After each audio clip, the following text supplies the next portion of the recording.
The following presentation details a real-life criminal investigation. While no fatalities occurred during the hijacking, the events described are intense and may be disturbing to some viewers. Discretion is advised. He jumped from the back of a Boeing 727 10,000 feet above the Earth into the heart of a freezing pitch-black Pacific Northwest storm.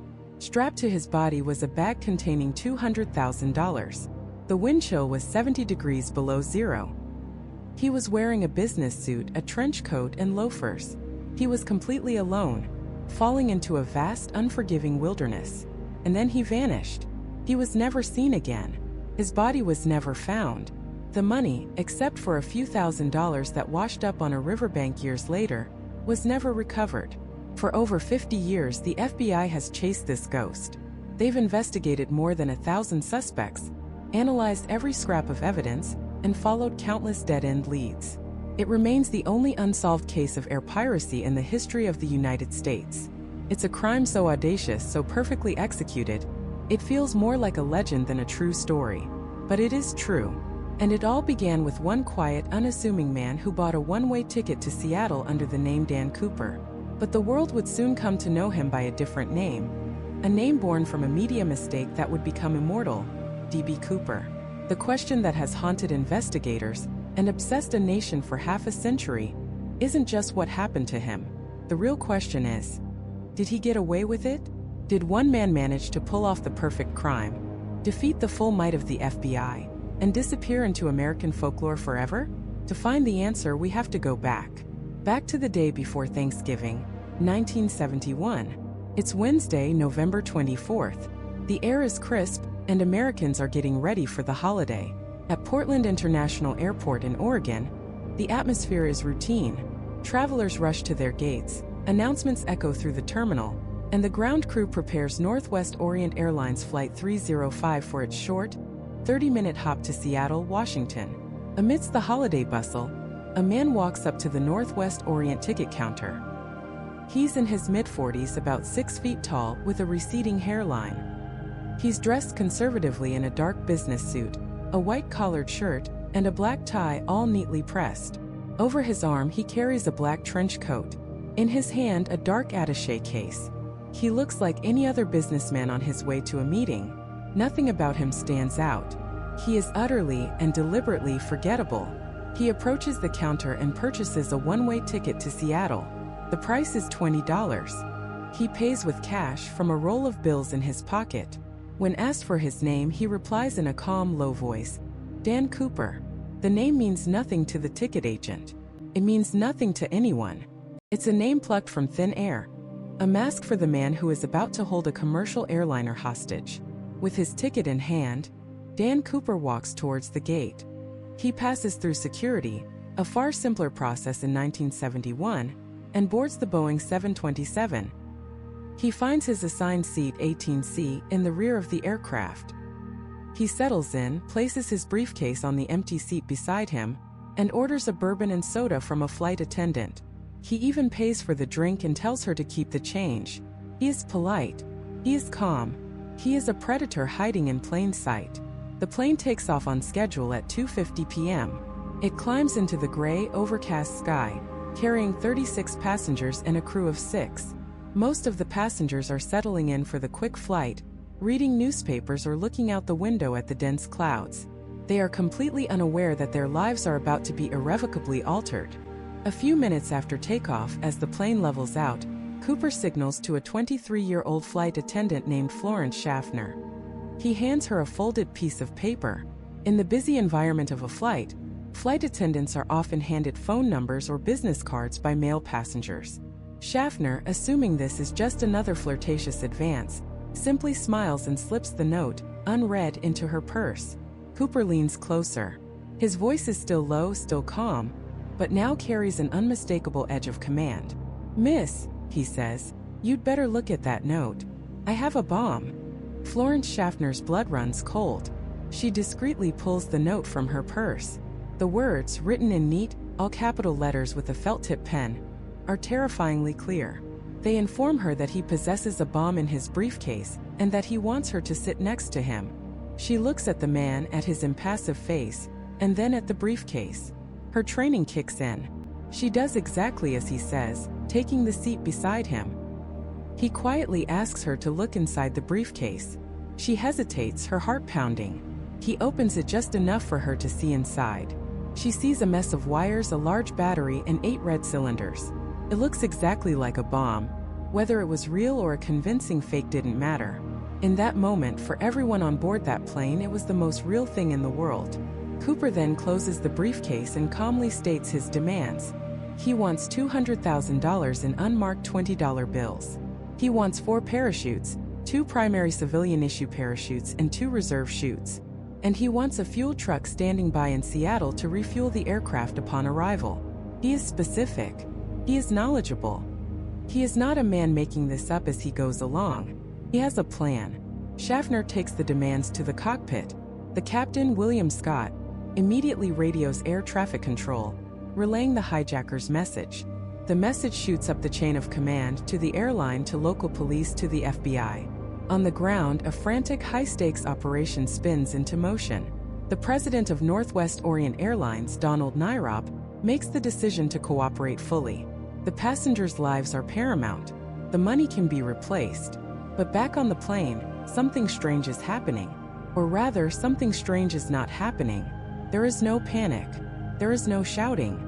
Cooper has instructed the crew not to alarm the other passengers, and they comply. To everyone else on board, it's just a normal flight that seems to be taking a little longer than usual.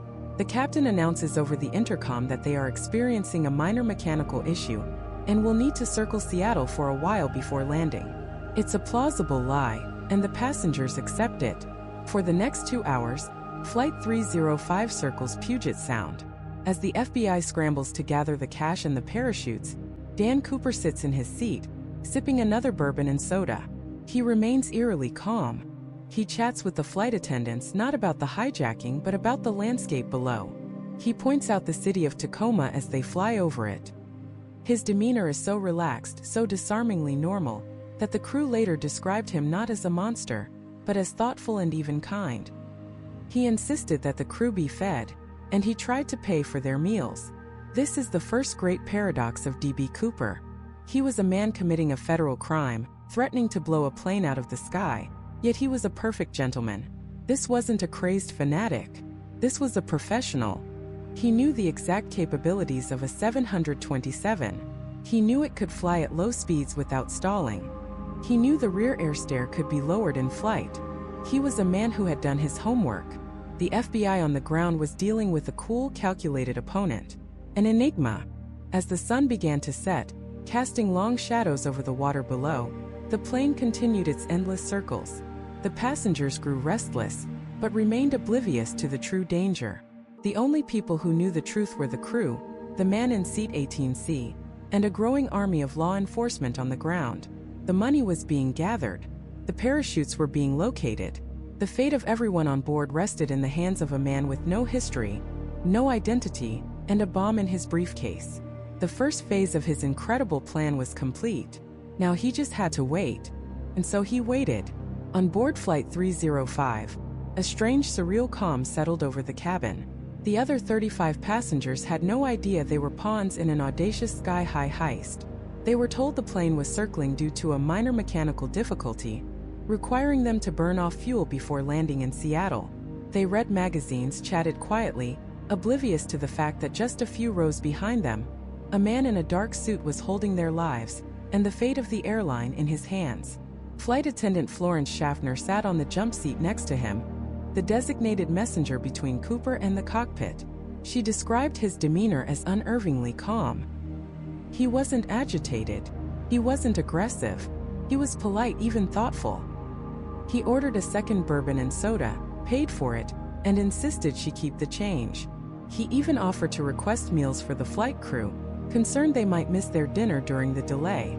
It was this bizarre courtesy, this total lack of malice, that made him even more terrifying. He wasn't a desperate man lashing out. He was a professional executing a plan. In the cockpit, Captain William Scott was a portrait of focus. He relayed Cooper's demands to Northwest Orient's operations center via radio. The voice on the other end was now not just an airline dispatcher, but a relay for the Federal Bureau of Investigation. The FBI had scrambled agents from their Seattle field office the moment the threat was confirmed.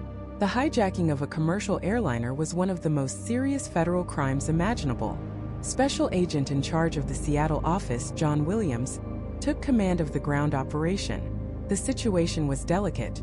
One wrong move, one miscommunication, and the bomb in the briefcase could become a reality. The first order of business was the money, $200,000. In 1971, that was the equivalent of over $1.5 million today. But it wasn't just the amount that was specific. Cooper's instructions were precise. Negotiable American currency, in unmarked, non-sequential $20 bills. This was the mark of a man who had thought things through. Larger bills like 50s or 100s would be lighter, but they were also more likely to be from pre-recorded bait lists kept by banks. 20s were common, anonymous. They were the currency of the everyday, and a stack of 10,000 of them would be nearly impossible to trace. But gathering that much cash, specifically in non-sequential 20s, on a Wednesday evening before Thanksgiving, was a logistical nightmare. The call went out to the Seattle First National Bank. A frantic effort began. Bank officials were called back to work, vaults were opened, and employees began the painstaking process of gathering the cash. They had to pull bills from multiple sources to avoid sequential serial numbers. The FBI was right there with them, not just watching but documenting. As the stacks of 20s were assembled, each of the 10,000 bills was individually photographed on microfilm. If Cooper ever spent a single dollar of that ransom, they would know. The entire bundle weighed exactly 21 pounds. It was placed into a heavy canvas bank bag, ready for delivery. Simultaneously, a second, more unusual search was underway. Cooper had demanded 4 parachutes, specifically 2 primary backpack parachutes and 2 reserve, or chest pack parachutes. The request for 4 chutes immediately puzzled the FBI. The obvious conclusion was that he planned to take a hostage, perhaps one of the flight attendants. This possibility sent a chill through the command center. But there were other theories. Was it a bluff? Did he want the authorities to think he might take a hostage, to ensure they didn't try to sabotage the parachutes? Or did he simply not know much about skydiving and assumed he needed a backup for his backup? The U.S. Air Force Base at McCord, just south of Seattle, was contacted. They had parachutes, of course, but they were military-grade, heavy, and required specialized training to use. Cooper had specified civilian parachutes. The call then went out to the owner of a local skydiving school, a man named Earl Cossey. He was asked to provide the requested equipment, no questions asked. Rushing to his school, Cossey grabbed what he could. He provided 2 standard civilian primary chutes. For the reserves, however, he had a problem. He only had 1 functional reserve chute on hand. Scrambling, he grabbed a second one, but it was a dummy chute, used only for classroom demonstrations. It was sewn shut and completely non-functional. He told the FBI agents this, pointing out the dummy chute. In the chaos and urgency of the moment, it's unclear if that critical piece of information was ever relayed to the senior agents in charge, or if they simply decided to include it anyway. It was a potentially fatal gamble. If Cooper chose the wrong chute or gave it to a hostage, he would be sending them to their death. Back in the sky, Flight 305 continued its lazy circles over Puget Sound. For nearly 2 hours, 727 burned fuel, a silver ghost against the darkening Pacific Northwest sky. Inside, the passengers were growing restless. The minor mechanical issue was starting to feel less minor.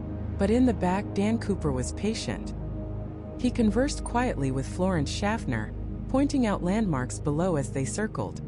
He noted the city of Tacoma and correctly identified McCord Air Force Base from the air, a detail that would later fascinate investigators. He seemed familiar with the area. Was this his home? Finally, around 5:25 p.m., the message came from the ground. The money was ready. The parachutes were at the airport. Captain Scott got on the radio and relayed the news to Cooper. The quiet man in the back of the plane simply nodded. His instructions were clear. The plane was to land at Seattle-Tacoma International Airport. It was to be parked in a remote, brightly lit section of the tarmac, away from the main terminals. He wanted all window shades on the plane to be lowered to prevent police snipers from getting a clear view. And he specified that no one should approach the aircraft until he gave the signal. At 5:39 p.m., after more than 2 hours of circling, The landing gear of Flight 305 descended with a heavy thud. The passengers, relieved, felt the plane bank for its final approach. Below them, Seattle-Tacoma Airport was a sea of flashing lights. But these weren't the usual runway beacons. Police cars, FBI vehicles, and airport security had formed a perimeter, sealing off the airport from the outside world. News crews were held at a distance, their long lenses trying to catch a glimpse of the drama unfolding. This was no longer just a hijacking, it was a spectacle. The 727 touched down smoothly, its engines roaring in reverse thrust. As it taxied towards the isolated spot designated by the hijacker, a tense quiet fell over the entire airport. On the ground, a single Northwest Orient Airlines employee, Al Lee, had been selected to make the exchange. He stood nervously by a fuel truck, the 21-pound money bag in one hand and the bundle of 4 parachutes in the other.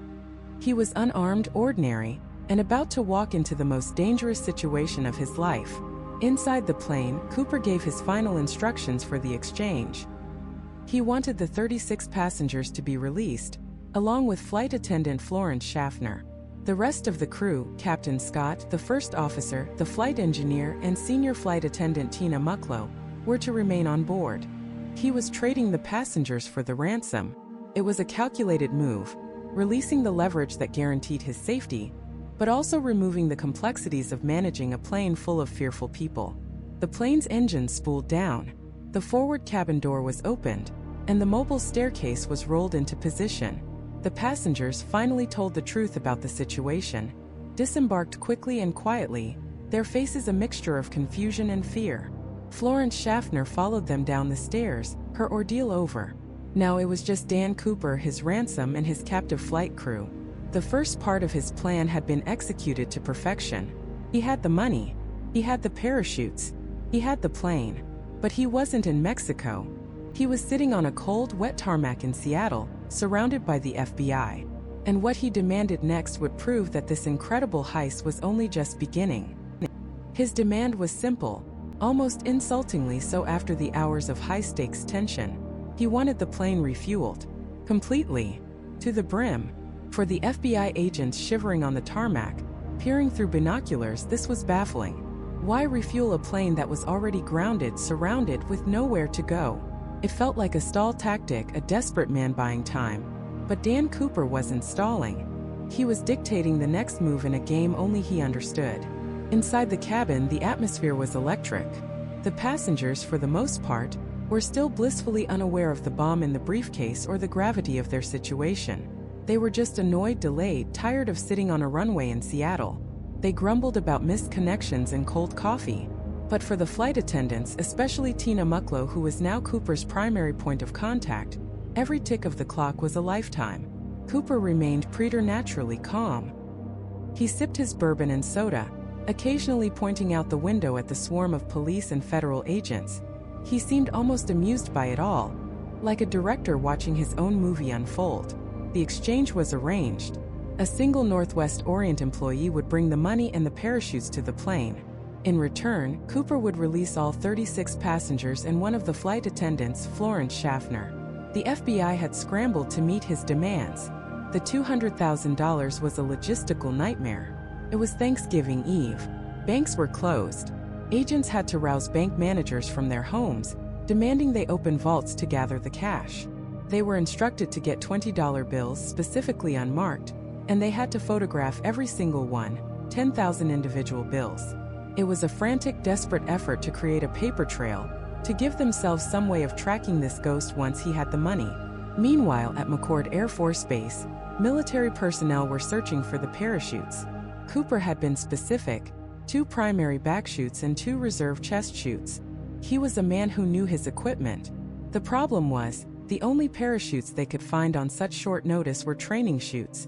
Heavy, cumbersome, and most critically, one of them was a dummy chute sewn shut for demonstration purposes. It was completely non-functional. The FBI had a choice. Tell Cooper they couldn't meet his demand exactly, and risk him detonating the bomb, or give him the chutes they had, including the fake one, and hope for the best. They chose to hope. At 5:39 p.m., a lone figure walked across the rain-slicked tarmac towards the Boeing 727. He carried the heavy canvas bank bag filled with cash and the bundle of parachutes. The transaction was tense, silent. The money and chutes were passed up through the galley door. Cooper inspected them meticulously. He didn't count every bill, but he riffled through the stacks, seemingly satisfied. He examined the parachutes, though apparently not closely enough to spot the dummy. Then, true to his word, the deal was honored. The forward cabin door hissed open. The passengers, finally told there was a minor mechanical issue that required them to deplane, gathered their things and walked down the air stairs, blinking in the glare of the floodlights, utterly oblivious that they had just been hostages in America's most audacious skyjacking. They walked right past the snipers and FBI agents, grumbling about the inconvenience, their heads filled with thoughts of Thanksgiving turkey, not dynamite. As the last passenger stepped onto the tarmac, the door closed, sealing the fate of the 4 remaining crew members inside. The pilot, William Scott, the co-pilot, the flight engineer, and flight attendant Tina Mucklow. The plane, once a bustling vessel of public transport, was now a private prison cell, hurtling towards an unknown fate. The sense of relief on the ground was immediately replaced by a new, more potent dread. The public spectacle was over. The private terror had begun. With the passengers gone, Cooper's demeanor didn't change. He was still calm, still polite, but his instructions became infinitely more specific and infinitely more bizarre. He called Tina Mucklow to the cockpit to relay his new flight plan to the pilots. It wasn't Mexico. It was Reno, Nevada. But it was the how they were to get there that sent a chill through the experienced flight crew. He demanded they take off and fly at an altitude no higher than 10,000 feet. For a commercial jetliner designed to cruise at 35,000 feet, this was like asking a race car to drive exclusively in first gear. It was inefficient, burned a massive amount of fuel, and was well within the thick, often turbulent lower atmosphere. Next, he ordered them to fly with the wing flaps locked at a 15-degree angle. Flaps are used to generate lift during takeoff and landing, but they create immense drag. Flying with them extended for any length of time was not only against every standard procedure, it would dramatically slow the aircraft down. Then came the strangest command of all. The landing gear was to remain down for the entire flight. The pilots protested. Flying with the gear down at any significant speed was dangerous and put enormous stress on the airframe. Cooper was firm. Gear down. Finally, he instructed them that the cabin must remain unpressurized. In the cockpit, the pilots exchanged panicked, confused glances. These weren't the demands of a madman. They were too specific, too technical. It was a checklist. Each item on its own seemed insane, but together they painted a terrifying, brilliant picture. This wasn't a plan to get to Reno. This was a plan to get out. The FBI, listening in via radio, was equally baffled. They scrambled aviation experts, trying to decipher Cooper's logic. And slowly, they began to understand the chilling genius of his plan. 10,000 feet. High enough to be deadly if you fall, but low enough to make a parachute jump survivable without needing special oxygen equipment. It also kept the 727 below the ceiling of the thick cloud cover and rain that had socked in the Pacific Northwest, making him a much harder target for visual tracking. Flaps at 15 degrees and landing gear down. This wasn't about stress on the airframe, it was about speed. Together, these two commands would force the powerful Boeing 727 to fly at its absolute minimum controllable airspeed, roughly 185 miles per hour. A crawl for a jet, but the perfect speed to reduce the violent wind blast of a jump from a modern airliner. The unpressurized cabin. This was the masterstroke. At 10,000 feet, the air is thin but breathable. By keeping the cabin at the same pressure as the outside air, he eliminated the primary danger of opening a door mid-flight. Explosive decompression. That sudden violent rush of air that would suck anything, and anyone, not bolted down out of the plane. And then there was the plane itself. The Boeing 727. Why this specific aircraft? Cooper knew something that even many aviation experts at the time overlooked. The 727 had a unique feature, an aft air stair. A staircase at the very back of the plane under the tail that could be lowered in flight. From the cockpit, there was no way to see it. There were no cameras, no windows that looked back. It was a perfect blind spot. He had chosen the one commercial airliner in service that had its own built-in escape hatch. He wasn't hijacking a plane. He had selected a highly specialized escape vehicle. And every single demand was another step in preparing it for its one true purpose. At 7:40 p.m., with its tanks full of fuel and its belly full of cash, Northwest Orient Flight 305 lumbered back into the sky. It took off from Seattle, leaving the swarm of federal agents staring helplessly from the ground. 2 Air Force fighter jets scrambled to follow, but they were ordered to keep their distance to stay out of sight. They couldn't risk provoking him. On board, the mood was funereal. The 4 crew members were now completely alone with him. Cooper instructed Tina Mucklow to show him how to operate the aft air stairs. He then gave her his final order. "Go to the cockpit," he said calmly, "and close the door. And don't come out."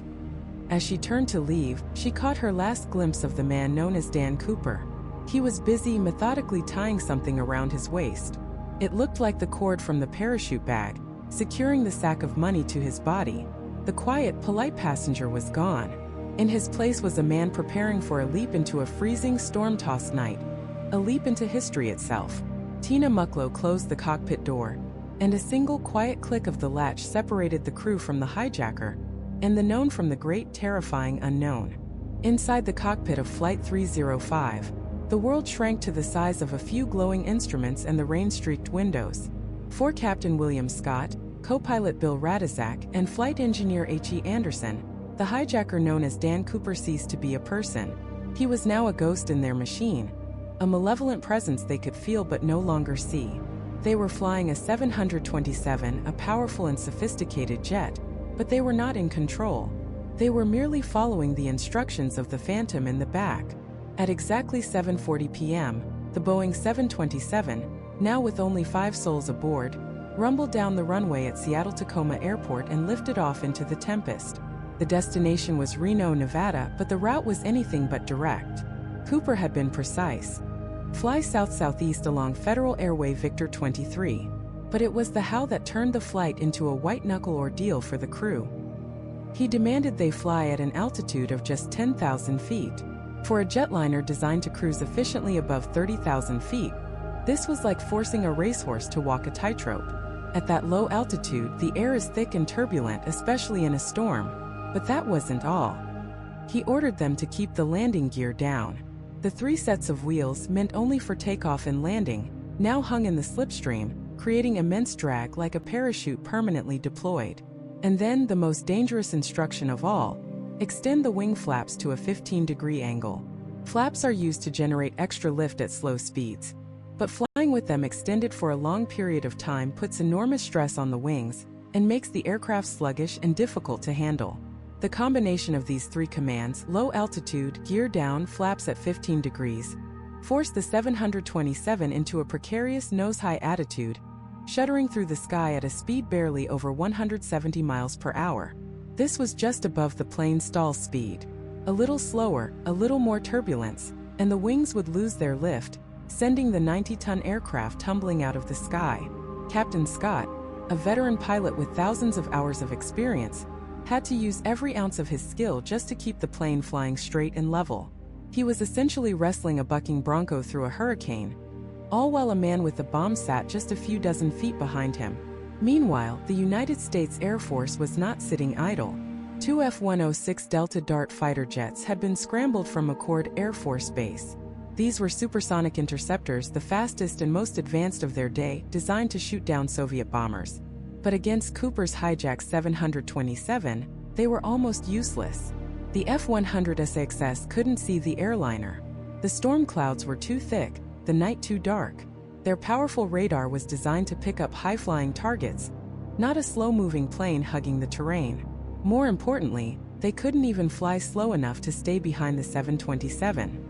The 727 was lumbering along at its minimum controllable speed, while the F-100SXS, with their sleek delta wings, would stall and fall out of the sky if they tried to match its pace. They were forced to fly wide, sweeping S-patterns, constantly overshooting the airliner, losing it in the clouds, and then circling back to try and find it again.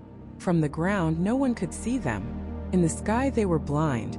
Dan Cooper, whether by genius or sheer luck, had chosen a flight profile that made him effectively invisible. Back in the cockpit of Flight 305, the 3 men were on edge, listening for any sign, any sound from the passenger cabin. They flew over the southern suburbs of Seattle, past Tacoma, and headed towards the vast, dark wilderness of southwestern Washington. The minutes stretched into an eternity of engine drone and the rhythmic sweep of the windshield wipers. Then, at approximately 8 p.m., something changed.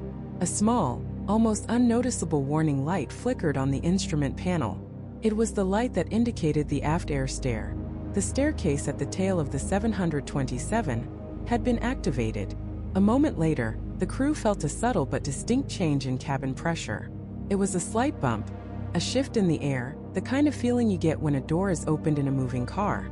They knew instantly what it meant. Cooper was opening the rear staircase.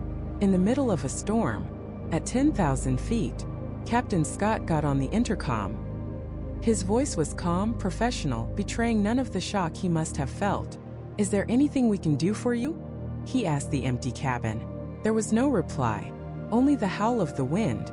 A few minutes later, around 8:13 p.m., as the plane flew somewhere over the Lewis River Valley, the crew felt a second, more pronounced physical jolt.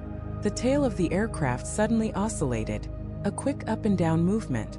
It was as if a heavy weight had suddenly been lifted from the very back of the plane. Radizak, the co-pilot, saw the needle on an instrument dip and then recover. It was the kind of subtle feedback a pilot gets when the plane's center of gravity shifts. They looked at each other. No words were needed. They knew. He had jumped. Dan Cooper, with $200,000 strapped to his body, had just stepped off the back of a Boeing 727 into a freezing 200-mile-per-hour wind, into a pitch-black night of driving rain and swirling clouds, over a landscape of dense, rugged, and unforgiving forest. The outside air temperature was a bone-chilling 7 degrees below zero. He was wearing a business suit and a trench coat. Still, the crew had their orders. They continued to fly the bizarre, crippled configuration all the way to the Nevada border. They didn't know for sure if he was gone. He could be injured lying on the floor. He could be waiting for them with the bomb. They had to assume he was still there, a silent threat in the cabin behind them. For nearly 2 more hours they flew on, a ghost ship carrying a ghost. Finally, at 10:15 p.m., the lights of Reno appeared through a break in the clouds.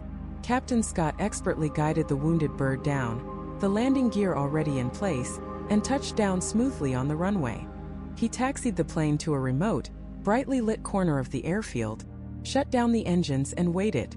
The silence that followed was deafening. The moment the plane came to a stop, it was swarmed. FBI agents, local police, airport security, all armed, all expecting a confrontation. They surrounded the aircraft, their weapons trained on the exits. A staircase was rolled up to the main cabin door. Cautiously, an agent cracked it open, peered inside, and then threw it wide.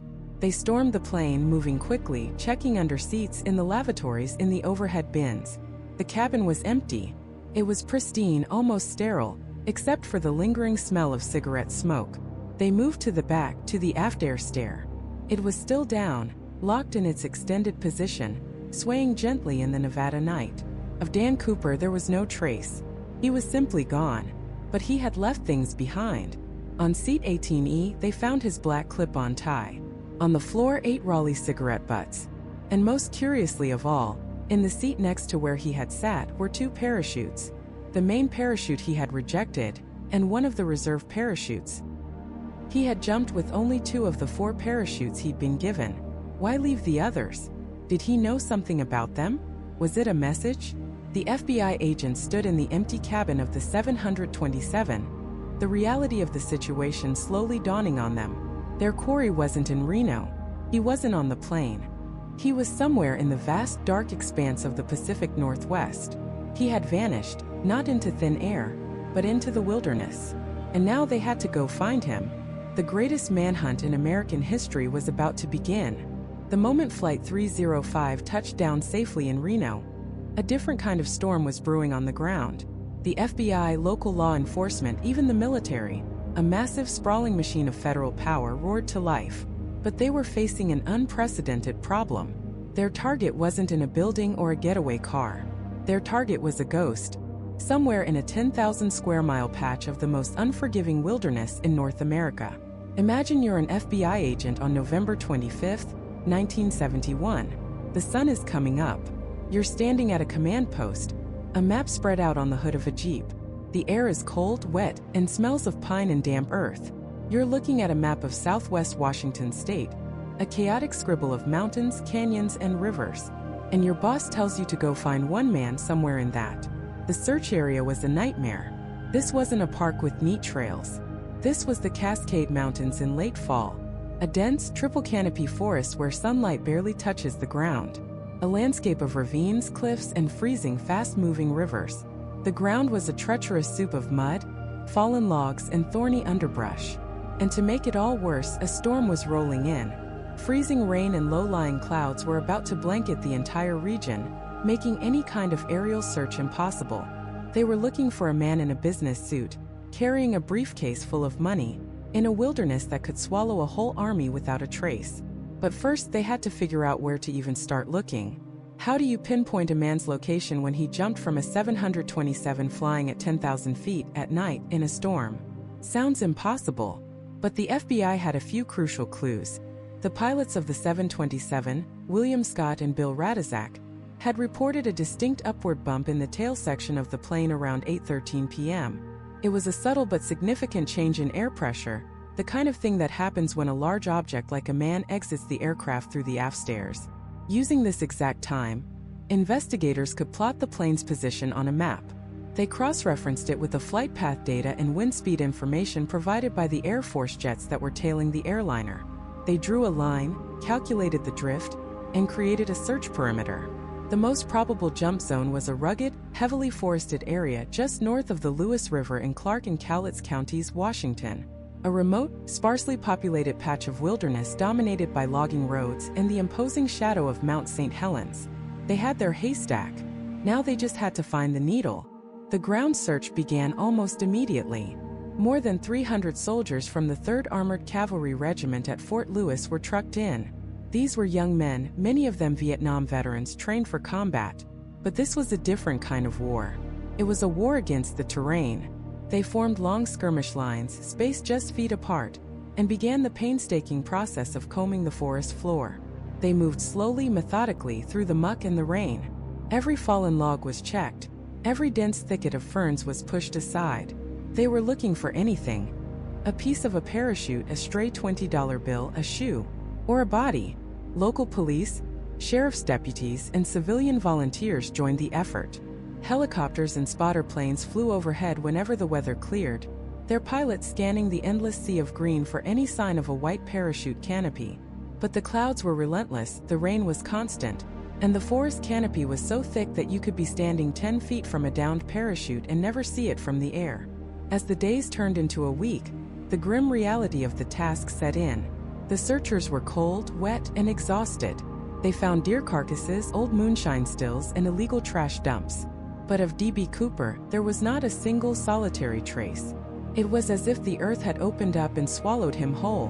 While hundreds of men battled the wilderness, another hunt was exploding across the rest of the country.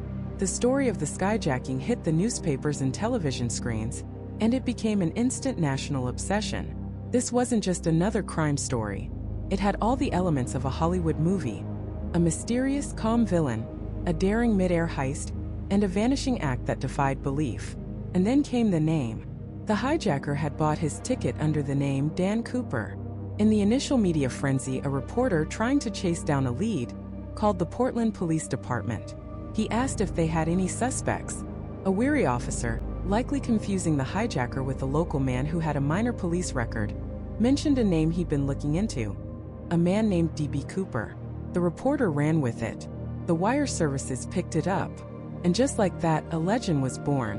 Dan Cooper, the man on the plane, was gone. In his place stood D.B. Cooper, a name that would soon become synonymous with mystery and rebellion. The public was captivated. This was 1971, a time of deep social unrest.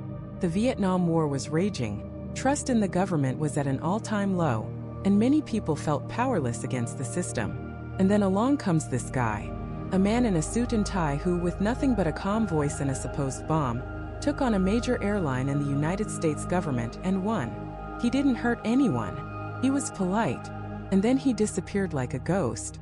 For many, he wasn't a criminal. He was a folk hero, a modern-day Robin Hood who had pulled off the perfect crime. Letters poured into newspapers praising his guts and ingenuity. Bars in the Pacific Northwest started selling D.B. Cooper cocktails. Songs were written about him. America had found its new favorite outlaw. Back at FBI headquarters, they weren't celebrating. They were building a profile. They had the physical descriptions from the flight attendants. A man in his mid-40s, about 6 feet tall, with a receding hairline. But that described millions of men. They needed something more concrete. They turned to the few things Cooper had left behind on the plane. He had left 8 Raleigh cigarette butts in the ashtray. They were sent to the lab, but in 1971, DNA analysis was science fiction. They couldn't get much from them. He also left behind his black clip-on tie. This was their best piece of physical evidence. Investigators put it under a microscope. They found tiny particles of rare earth metals, titanium and strontium sulfide. This was an interesting clue. At the time, these specific particles were used in very niche, high-tech industries, like Boeing's aeronautics division or certain chemical manufacturing plants, suggesting Cooper might have been an engineer or a manager in a cutting-edge field.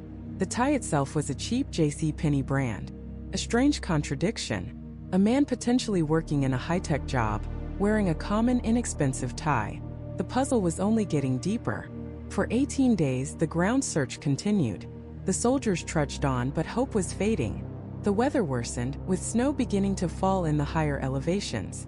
If Cooper had survived the jump but was injured, the freezing temperatures would have finished him off long ago. The search was costing a fortune and yielding nothing. Finally, the FBI officially suspended the massive ground operation. They hadn't found a man. They hadn't found a body. They hadn't found a parachute. They hadn't found a single dollar bill. It was a quiet, anticlimactic end to the largest manhunt in the nation's history. The soldiers went back to their base. The FBI agents packed up their maps. The forest fell silent again.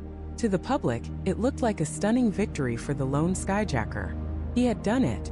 He had jumped out of a plane with $200,000 and vanished from the face of the earth, beating the full might of the federal government. The legend of D.B. Cooper was now cemented in stone. But for the lead investigators, the end of the search simply marked the beginning of a new, more troubling phase of the investigation. The question was no longer just where is D.B. Cooper? A far more fundamental question now hung over the entire case. A question that would shape the next 50 years of the mystery. Did he survive the jump at all? To the FBI agents on the ground, shivering in the Pacific Northwest rain, this wasn't an academic debate. It was a tactical nightmare. If Cooper survived, he was a fugitive. Armed, dangerous, and with a 3-hour head start. If he didn't, they were looking for a needle in a haystack. A body, a parachute, a bag of money scattered across hundreds of square miles of some of the most unforgiving wilderness in North America. They had to assume the former. They had to assume he was alive. The argument for his survival was, at first, compelling. This wasn't a desperate, crazed man. Every witness, from the flight attendants to the pilots, described him as cool, calm, almost detached. He wasn't sweating. His voice never wavered. He ordered a bourbon and soda and paid for it. He was a gentleman. This was the behavior of a man who had a plan. A man who had rehearsed this in his mind 100 times. He was in complete control. And his knowledge seemed specific, almost professional. He knew about the Boeing 727's unique feature. The aft air stair, a staircase at the tail of the plane that could, in theory, be opened in flight. In 1971, this was not common knowledge. You couldn't just Google it. This suggested a background in aviation or engineering. He also specified the flight parameters with unnerving precision. Fly below 10,000 feet, landing gear down, flaps at 15 degrees. This wasn't a random request. It was a carefully calculated formula to create a slow, stable platform for a parachute jump. The FBI's own experts confirmed it. These were the actions of someone who knew what they were doing. Even his choice of parachutes seemed deliberate. The authorities had provided him with 2 primary parachutes and 2 reserve chutes. One of the primaries was a dummy chute, a non-functional unit used for classroom demonstrations that had been accidentally packed with the real ones. Cooper, upon inspecting them, immediately rejected it. He also took one of the reserve chutes and appeared to cut the lines, possibly to use the cord to tie the money bag to himself. This all pointed to a man with experience. A paratrooper, perhaps? A smoke jumper? one of the elite firefighters who parachute into remote wilderness? The profile of a seasoned professional, a man who could handle the jump and the subsequent trek through the woods, began to form. This was the version of D.B. Cooper that haunted the FBI's nightmares. A ghost in the wind, already halfway to Mexico with his fortune. But for every piece of evidence that painted Cooper as a master operative, there was another that portrayed him as a reckless amateur who had no idea what he was getting into. This is the great paradox of the case. The man who was so smart, so calm, so prepared, was also the man who chose to jump into a suicidal situation. Let's start with the weather. He didn't jump on a clear, calm day. He jumped into the heart of a raging Pacific Northwest storm. At 10,000 feet, the temperature was a brutal 15 degrees below zero, not accounting for the wind chill from a plane moving at nearly 200 miles per hour. The rain was freezing, lashing down in sheets. The cloud cover was so thick that the F-106 fighter jets scrambling to follow the 727 lost sight of it almost immediately. No sane, experienced skydiver would even consider jumping in those conditions. It was a death sentence. Then there was his gear, or rather, his lack of it. He jumped in a business suit, a trench coat, and a pair of loafers. He had no helmet, no goggles, no survival gear, no rations, no compass. He was jumping into a dense, mountainous forest at night in a storm, dressed as if he were heading to a business meeting. The parachute he chose was also suspect. While he correctly identified the dummy chute, he chose an older military-issue NB-8 parachute. It was reliable, but it was also a round canopy, which is significantly less steerable than the more modern rectangular chutes that were available. He actually left behind a perfectly good, more advanced civilian parachute in the plane. Why? Did he not know the difference? Or was he just grabbing what he thought looked right? It was a baffling choice for a supposed expert. And finally, the terrain itself. The jump zone was a vast, sprawling wilderness of towering Douglas firs, deep ravines, and rushing rivers. Even for an expert survivalist dropped there in broad daylight with a full pack of gear, surviving would be a monumental challenge. For a man in a business suit, plummeting through the dark in a freezing storm, with a 20-pound bag of cash strapped to his body, the odds of survival were not just low, they were statistically close to zero. He could have been killed on impact with the ground, snagged in a tree and died of exposure, or drowned in a river. The number of ways to die were nearly infinite. So the FBI was faced with two irreconcilable portraits of the same man. Was he a brilliant ex-military commando who pulled off the perfect crime? Or was he a fool with a death wish who got lucky for a few hours before plummeting to his doom? With no body and no clear answer, the authorities had only one option: launch the largest, most intensive manhunt in American history. They had to find him, or what was left of him. The primary search zone was an enormous, roughly 36 square mile area over Clark and Cowlitz counties in southwestern Washington, a rugged landscape of forests and small towns. The U.S. Army was called in. Hundreds of soldiers from Fort Lewis, trained in ground searches, were deployed. They formed long lines, walking shoulder to shoulder, meticulously combing every inch of the forest floor. They waded through freezing creeks, pushed through thorny underbrush, and scanned the canopies of ancient trees. National Guard helicopters buzzed overhead, their pilots straining to see any sign of color: a piece of a parachute, a scrap of clothing, the green of scattered $20 bills, against the drab winter landscape. Local police and sheriff's departments joined the effort, alongside an army of civilian volunteers, all captivated by the unfolding drama, and hoping to be the one to find the legendary Skyjacker. They searched for weeks, which turned into months. The search area was expanded, then re-examined. The FBI even brought in a submarine to search the depths of Lake Merwin, a large reservoir in the area, on the theory that Cooper might have landed in the water and drowned. They were looking for anything: a trench coat, a pair of loafers, a briefcase, a skeleton, a single waterlogged $20 bill with the serial number L82, anything to prove that a man named Dan Cooper had fallen from the sky on Thanksgiving Eve. But the forest held its secrets tight. The searchers found deer carcasses. They found illegal stills. They found old garbage dumps. But of D.B. Cooper they found absolutely nothing. Not a single piece of physical evidence. It was as if the man, the money, and the parachute had simply been erased from existence the moment he stepped out of that plane. The ground had swallowed him whole. This complete and utter lack of evidence was perhaps the most unsettling outcome of all. It didn't prove he had survived and escaped. But it also didn't prove he had died. The void of evidence created a vacuum, and into that vacuum speculation, myth, and a 50-year obsession would be born. The manhunt on the ground had failed, leaving the FBI with the ghost. Their only hope now was that somewhere, somehow, that ghost had made a mistake and left a different kind of trail for them to follow. The search area was a statistical nightmare, a vast, unforgiving wilderness of dense forest and rugged mountains. But inside the quiet, sterile confines of the FBI crime lab, the hunt was just beginning. The investigation, codenamed NORJAC, short for Northwest Hijacking, shifted from the forest floor to the laboratory bench. While agents on the ground were chasing a phantom in the rain, forensic specialists were dissecting the few tangible items he'd left behind. They descended upon Flight 305, which sat quarantined on the tarmac in Reno, transforming the passenger cabin into a sprawling crime scene. They dusted every surface, vacuumed every fiber, and treated the hijacker's seat 18C like a sacred artifact. And there they found it, the first solid piece of evidence. Left behind on his seat was a black, clip-on necktie. It was an incredibly mundane object, the kind of thing a million men wore to work every day. But for the FBI, it was a relic. It was a piece of the ghost's wardrobe, the only garment he'd shed. Analysis quickly revealed it was a J.C. Penney tie, an inexpensive, ordinary item. This wasn't the accessory of a sophisticated international spy or a master criminal. It was the tie of a working man, an everyman, which only deepened the mystery. Who was this person who could plan such a daring crime but wore a cheap clip-on tie? For decades, the tie offered no other clues. It was a silent witness. Only much later, in the 21st century, would new technology allow investigators to pull microscopic secrets from its fabric. But in 1971, it was just a black tie. Alongside the tie, investigators collected 8 cigarette butts from the ashtray at his seat. They were Raleigh filter-tip cigarettes.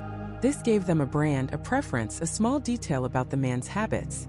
More importantly, it gave them a potential source of DNA.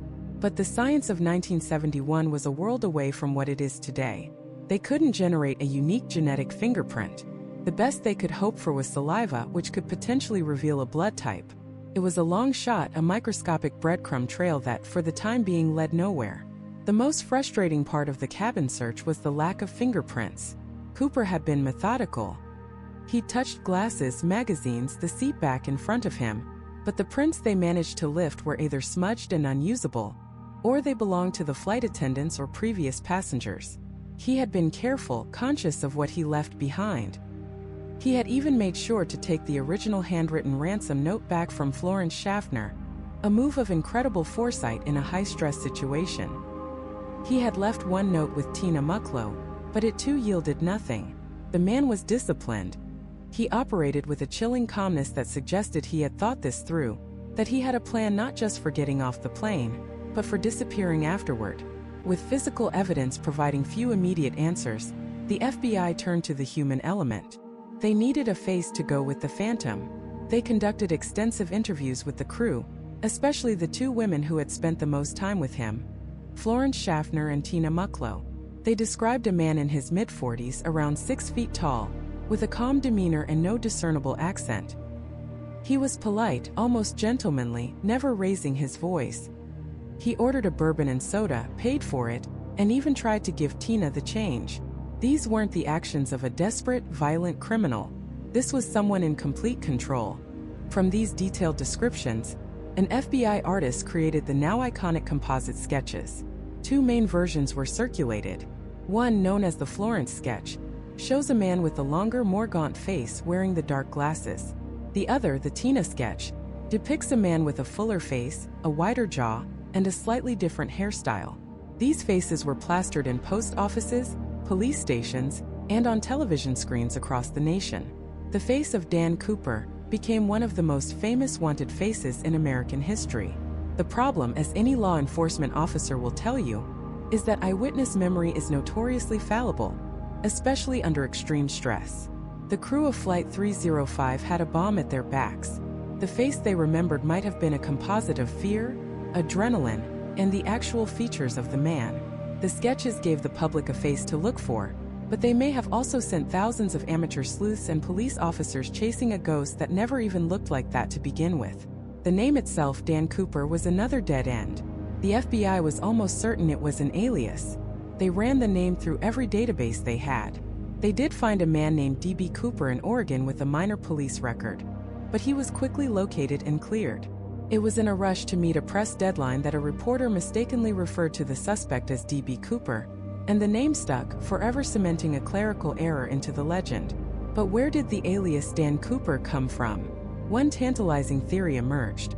Dan Cooper was the name of a fictional Royal Canadian Air Force test pilot, a hero in a popular series of French-language Belgian comic books. In the comics, Dan Cooper was a daredevil, often depicted parachuting from planes. Was the hijacker a fan? Was it an inside joke? Or was it just a random common-sounding name he plucked from thin air? Like everything else, it was a question without an answer. While the forensic teams analyzed fibers and artists sketched faces, the Treasury Department and the FBI were setting a trap. It was the largest and most ambitious part of the investigation. They had a complete record of the serial numbers for all 10,000 $20 bills given to the hijacker. They printed out massive lists and distributed them to every bank, casino, racetrack, and major retail outlet in the United States. They sent the lists to international law enforcement agencies as well. The idea was simple but powerful. The $200,000 was radioactive. It was marked money. The moment Cooper tried to spend any significant amount of it, a bill would be flagged, a teller would make a call, and the net would close. It was a financial tripwire stretching across the entire country. This was the FBI's ace in the hole. Cooper could hide, he could change his appearance, he could run to the ends of the earth. But he couldn't escape the serial numbers. He had jumped from a plane with a fortune, but it was a fortune he couldn't use without revealing himself. The agents were confident. It was only a matter of time. A man doesn't steal that much money to just sit on it. He would get greedy or careless or desperate. He would buy a car or a house or walk into a casino in Vegas with a stack of 20s. And when he did, they would be waiting. The entire nation held its breath, watching and waiting for one of those 10,000 bills to surface. But the days turned into weeks and the weeks into months. The phone lines remained silent. The tripwire remained untripped. The money, just like the man who had taken it, had vanished into thin air. The FBI was left staring at a ghost. Their most expensive, most expansive manhunt in history was turning up nothing. Not a single credible sighting. Not a whisper on the criminal grapevine. The name Dan Cooper became a phantom, a boogeyman for the Bureau. The case file, NORJAC for Northwest Hijacking, swelled with thousands of dead-end leads, crackpot theories, and false confessions. It was a needle in a haystack search, except the haystack was the entire Pacific Northwest, and the needle might not even exist. As the 1970s wore on, the Cooper case began to transform. It seeped out of the FBI field offices and into the national consciousness. It became a modern folktale, a campfire story told across America. He was the working-class hero who stuck it to the man, the brilliant mastermind who planned the perfect crime, the guy who simply got away. Bars in the Northwest held annual D.B. Cooper look-alike contests. Songs were written about him. He was a symbol of rebellion, a two-fingered salute to authority. While the FBI saw a federal felon, much of America saw a legend. But the agents on the ground didn't have time for legends. They were chasing shadows, and soon they were chasing copycats. And that's when they got a lead that felt so right, it just had to be the one. 5 months after Flight 305, in April of 1972, another hijacking. United Airlines Flight 855, flying from Denver to Los Angeles. A man on board, armed with what looked like a grenade and a pistol, demanded $500,000 and 4 parachutes. He was calm, polite, and seemed to know exactly what he was doing. Sound familiar? He even rerouted the plane to San Francisco, refueled, and took off again, ordering the crew into the cockpit just like Cooper. He then jumped out of the back of the plane, a Boeing 727, over the wilderness of Utah. The FBI was stunned. It was a carbon copy. This had to be their man. But this time the hijacker made a mistake. He'd left behind his handwritten note and a magazine he'd been reading. The fingerprints were all over it. And unlike Cooper, this man had a very real identity. His name was Richard McCoy Jr. McCoy was a Vietnam veteran, a Green Beret, a demolition expert, and an avid skydiver. He was a Sunday school teacher and a family man. On paper, he was the all-American dad, but he had a secret life. When the FBI raided his home, they found a canvas bag with nearly $500,000 in cash and a jumpsuit that matched the description of the one worn by the hijacker. It was an open and shut case. McCoy was arrested, tried, and sentenced to 45 years in prison. The Bureau was convinced they had Cooper. The methods were too similar, the profile too perfect. But the closer they looked, the more the pieces didn't fit. The flight attendants from Cooper's flight, Tina Mucklow and Florence Schaffner, were shown McCoy's picture. They were adamant. That was not the man. The passenger who sat next to Cooper said the same. McCoy didn't match the physical description. He didn't smoke. He didn't drink bourbon. And crucially, Cooper had jumped into a freezing 200-mile-per-hour windstorm at night over treacherous forested mountains. McCoy had jumped on a clear day over the Utah flats. McCoy was an expert skydiver who knew exactly what he was doing. The FBI's own skydiving consultants were increasingly convinced that Cooper was an amateur who almost certainly didn't know what he was doing. The final nail in the coffin for the McCoy theory? On the night of the Cooper hijacking, November 24, 1971, Richard McCoy Jr. was at home in Utah, having Thanksgiving dinner with his family. His alibi was ironclad. He wasn't Cooper. He was just the most audacious copycat in American history. The FBI was back to square one. Over the years, the list of suspects would grow into the hundreds, then thousands. Every time a new piece of information came out, a new wave of tips would flood the FBI offices. There was Dwayne Weber, a World War II veteran who on his deathbed in 1995 told his wife, "I'm Dan Cooper." After his death, his widow remembered a nightmare he'd had years earlier, where he was talking in his sleep about jumping from a plane and leaving his fingerprints on the aft stairs. She found an old plane ticket in his wallet for a flight from Portland to Seattle, though the date was unreadable. She even remembered a trip they took to the Columbia River a year after the hijacking, where Weber walked down to the riverbank alone. It was a compelling story, full of tantalizing details. But with no physical evidence, it remained just that, a story. The FBI could never link him to the crime. The agents were running in circles. For every suspect that seemed promising, a dozen more were easily debunked. The investigation was a graveyard of false leads and dead ends. The sheer lack of evidence began to suggest its own grim conclusion. Maybe the reason the money never surfaced, the reason Cooper was never seen again, was because he never made it out of the woods. The FBI's profile of the hijacker began to shift. The initial image of a seasoned paratrooper, a cunning criminal mastermind, started to fade. In its place, a new picture emerged. A desperate man, perhaps with some aviation knowledge but little practical skydiving experience. A man who didn't ask for the right kind of parachute. A man who jumped into impossible conditions.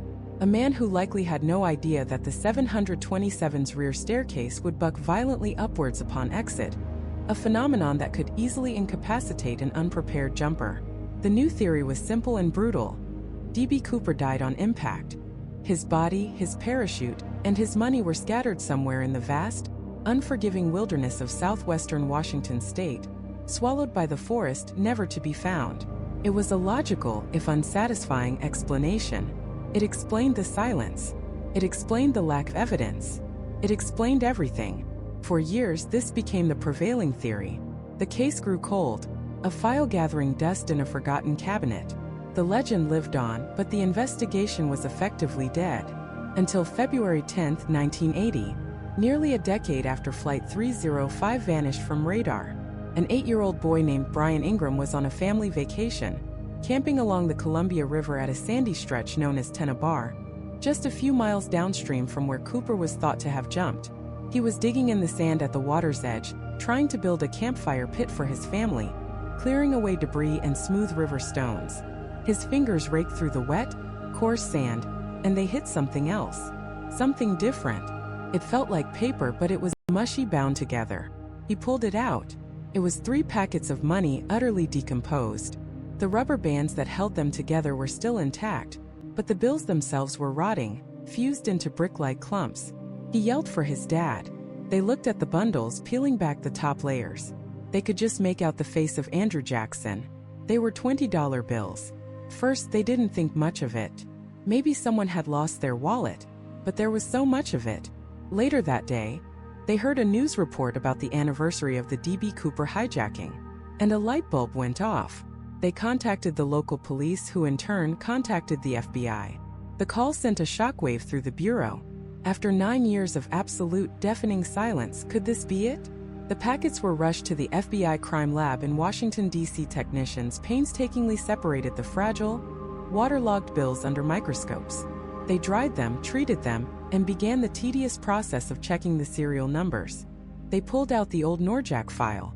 They turned to the page where they had photographed and recorded the serial numbers from the 10,000 bills they'd given to the hijacker on that rainy night in 1971. The agent in the lab read the first number from a restored bill. Then he checked the list. His eyes scanned down the columns of tiny print. And then he stopped.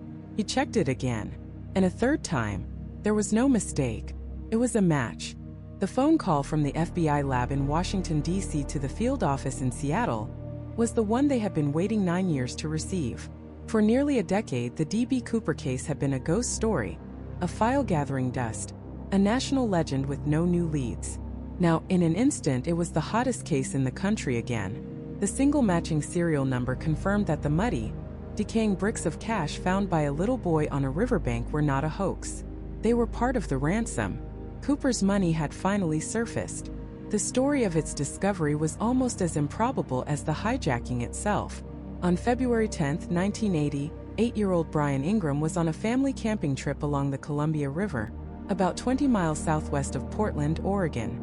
He was clearing a patch of sand to build a campfire, raking the damp earth with his hands, when he uncovered 3 packets of rotting $20 bills. They were bound together by rubber bands so degraded they were practically fused to the notes.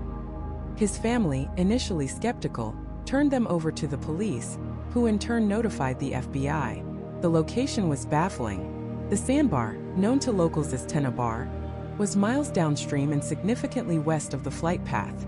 It wasn't just a little off. It was in a completely different drainage basin. The FBI's carefully constructed search area, the dense forests of southern Washington, was nowhere near this place. It was as if a clue from a murder in New York City had suddenly turned up in a Los Angeles suburb. It made no sense. How on earth did the money get here? This single discovery split the investigation, and the entire community of Cooper experts, into a dozen new factions. The first and most obvious theory was that Cooper hadn't survived the jump. He had landed somewhere in the watershed of the Columbia River, perhaps the Washougal or the Lewis River, and his body, along with the money, had been washed downstream. Over the years, the canvas bank bag disintegrated, releasing its contents into the current. This one bundle, by a 1 in a million chance, washed ashore and was eventually buried by sand and silt on Tennebar. It's a neat theory. It explains the money's location and its degraded condition, but it has massive gaping holes. If one bundle washed ashore, where were the other 49? The FBI calculated that if the money had dispersed in the river, other bundles should have been found all along the banks of the Columbia.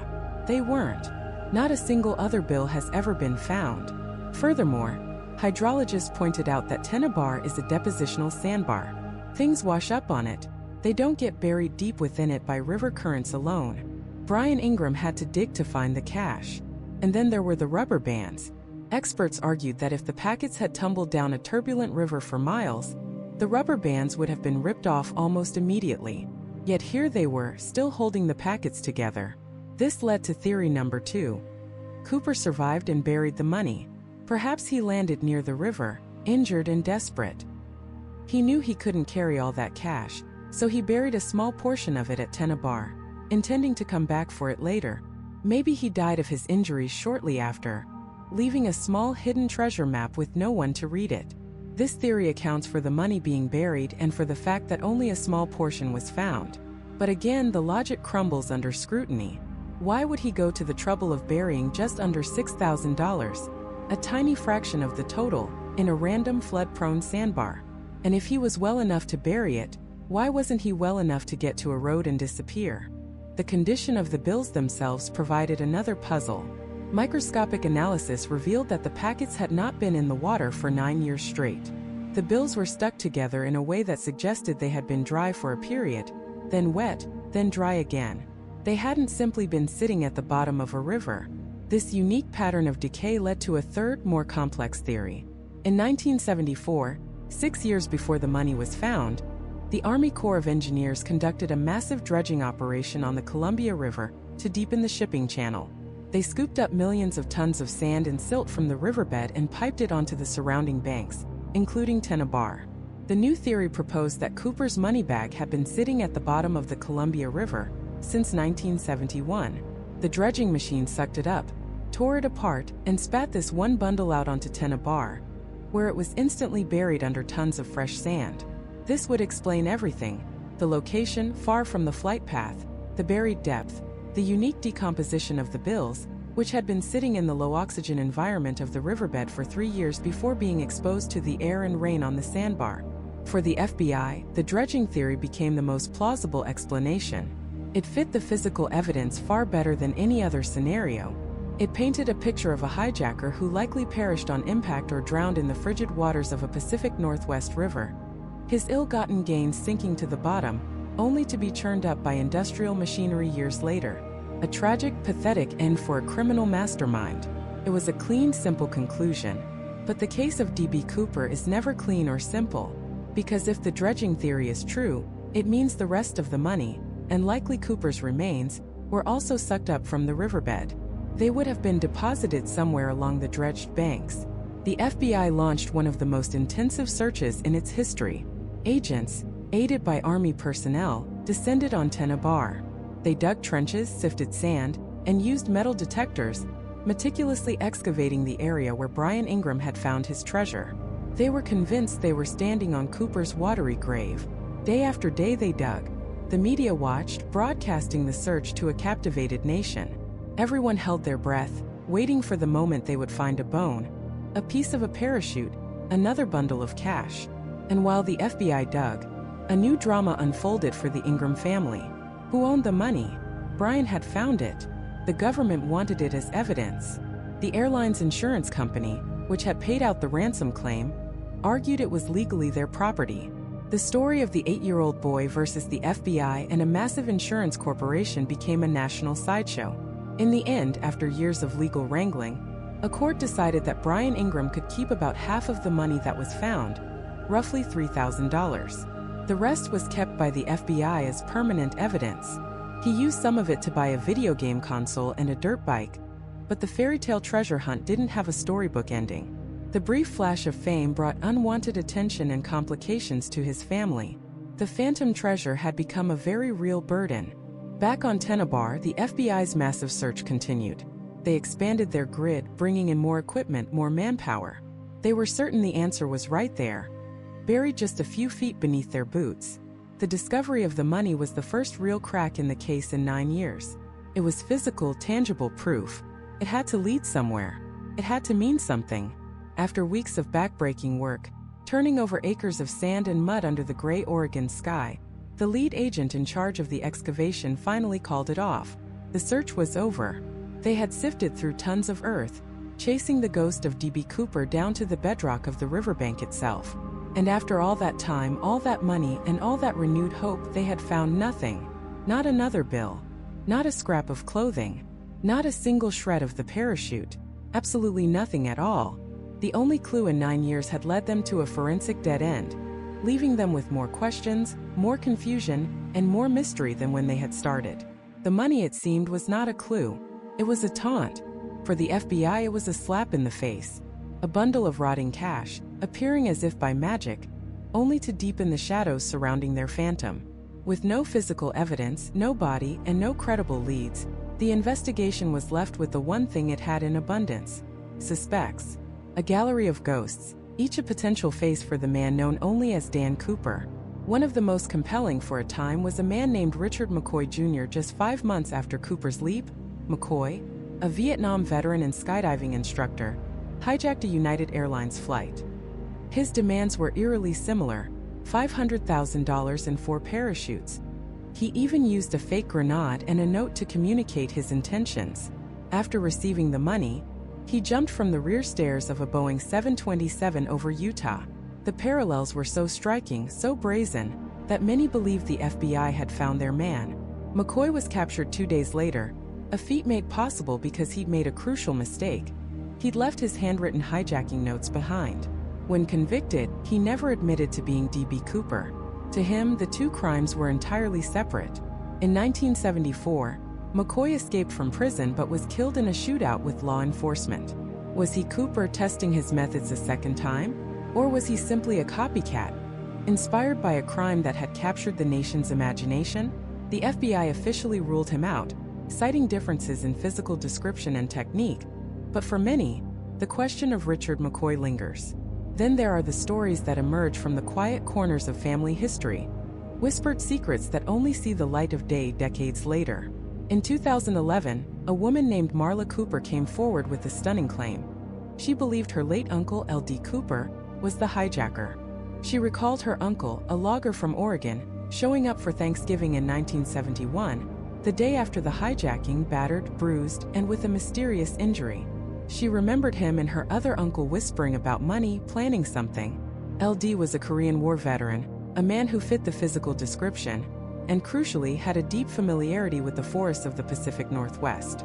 Marla even provided a guitar strap belonging to her uncle for DNA testing against the tie left on the plane. The lead was electric. It felt, for a moment, like the mystery was finally about to be solved by a forgotten family memory. But forensics, once again, proved to be the enemy of a good story. The FBI announced that the partial DNA profile recovered from Cooper's tie did not match L.D. Cooper. Another promising suspect, another promising lead dissolved into nothing. Perhaps the most chilling suspect came not from an investigation, but from a deathbed. In 1995, a man named Dwayne Weber lay dying, and with his last breaths, he turned to his wife Jo and said, "I have a secret to tell you. I am Dan Cooper." Jo Weber had no idea what he was talking about. She'd never even heard the name. After his death, a friend explained the legend of the Skyjacker, and suddenly, a lifetime of strange memories clicked into place. She remembered a nightmare Dwayne had where he was talking in his sleep, saying he was leaving his fingerprints on the aft stairs. She recalled a trip they took to Seattle, a walk along a river, where Dwayne pointed to the woods and said, "That's where Cooper buried the money." She even found an old plane ticket with the airport code SEA for Seattle in his wallet. Most damning of all, she went to the library and checked out a book about the case. Inside, she found a sketch of D.B. Cooper.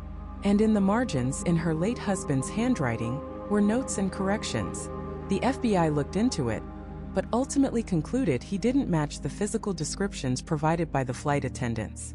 A dying confession, a widow's conviction, dismissed as another dead end. And so, the list goes on. Each name a potential chapter in a book that can never be finished. There was Robert Rackstraw, a Vietnam veteran with parachute and explosives training, who became the subject of a multi-year investigation by a team of private citizens. Rackstraw played a cat-and-mouse game with reporters, offering cryptic denials that only fueled suspicion. When asked directly if he was D.B. Cooper, he'd simply smile and say the investigators were coming at the wrong guy. He died in 2019, taking any potential secrets with him. There was Sheridan Peterson, a former Boeing employee and experienced smoke jumper, who bore a resemblance to the sketches. There was William Gossett, a college professor and military veteran who allegedly confessed to his sons.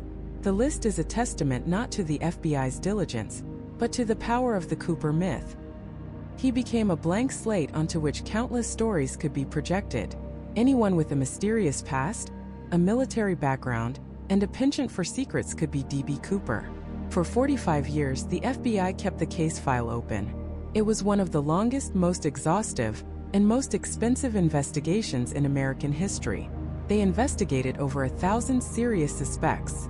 They chased down every lead, every crackpot theory, every deathbed confession. They analyzed every scrap of evidence with advancing technology, hoping a new technique could unlock an old secret. But in 2016, the Bureau made a quiet announcement. They were officially closing the active investigation into the D.B. Cooper case. The resources, they said, would be better used on other priorities. After nearly half a century, the United States government was officially giving up. It was a stunning admission. The man in the black suit had won. He had outlasted them. He had achieved a criminal's version of immortality, his identity protected forever by the passage of time and the silence of the wilderness. So where does that leave us? It leaves us with the legend. The story of D.B. Cooper is no longer just a true crime case. It's American folklore. It's the story of the quiet man who boarded a plane and, for a few terrifying hours, held the world's attention. He was polite, he was calm, and he was precise. He didn't hurt anyone. He didn't make a political statement.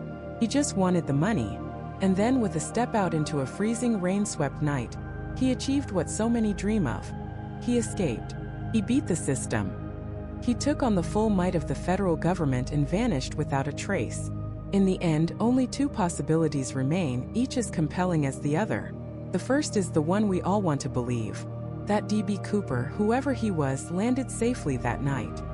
He buried his parachute, hid the bulk of the money, and simply walked back into civilization. He changed his name, started a new life, and lived out his days in quiet anonymity, forever holding the secret of the perfect crime. Perhaps he watched the news reports about himself with a wry smile, a ghost hiding in plain sight. In this version of the story, he is a folk hero, a symbol of rebellion, the ultimate individualist who took his fate into his own hands and got away with it. The second possibility is far darker, but perhaps far more likely. It's the story of a man, likely not an expert skydiver, who grossly underestimated the conditions he was jumping into. A man who leaped from a plane flying at 200 miles an hour into a sub-zero wind chill, over some of the most rugged and unforgiving terrain in North America. In this version, there is no brilliant escape. There is only a man, alone in the dark, tumbling through a violent storm. His parachute fails or he's unable to control it. He crashes through the dense canopy of Douglas firs, his body broken on impact. The money, his prize, scatters into the forest, buried by leaves and snow just like him. His bones are picked clean by animals, and over the decades, the forest floor reclaims what's left. In this version, he didn't get away with it. He paid the ultimate price for his gamble. His body never found, his name never known. A lonely, anonymous death at the bottom of a ravine. And that is the enduring power of this mystery. Both endings are possible. The man and the myth remain perfectly balanced. Did a man in a suit pull off the impossible? A feat of criminal genius that will never be matched? Or did the unforgiving wilderness claim its final anonymous victim, leaving behind nothing but a legend, a handful of rotting $20 bills, and a question that will echo forever? Who was D.B. Cooper?